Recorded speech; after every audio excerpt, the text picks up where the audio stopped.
In today's video, I am going to teach you how to add Kit pop-up form to Shopify. This is a simple process, but it does involve a couple of careful copy and paste moments.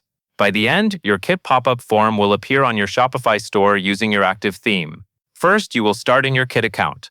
Go to the section called Grow, then find Landing Pages and Forms.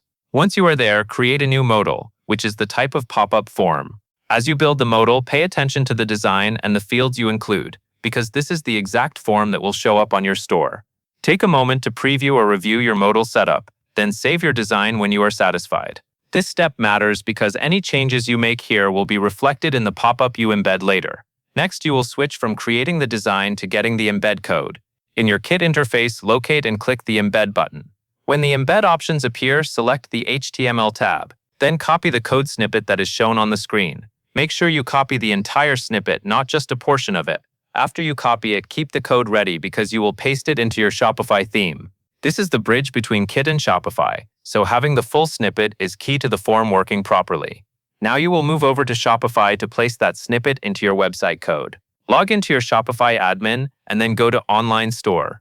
From there, you will open the Themes area. If you have multiple themes, you want the active one because that is the version your customers are actually using right now. Once you are on the Themes page, you will edit the code for your active theme. Find the theme that is currently active, then click the three dots button next to it and choose Edit Code. After the code editor opens, you will locate the file named theme.liquid. You will use this file because it controls parts of your page layout, including where scripts and embedded elements can live.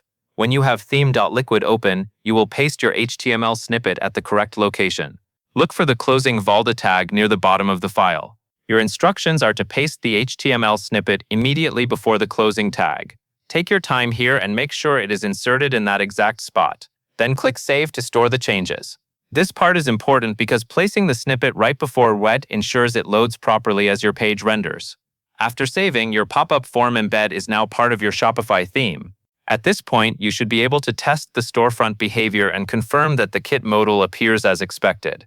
If you do not see it right away, refresh the store page and check that you are viewing the storefront on the same theme that you edited.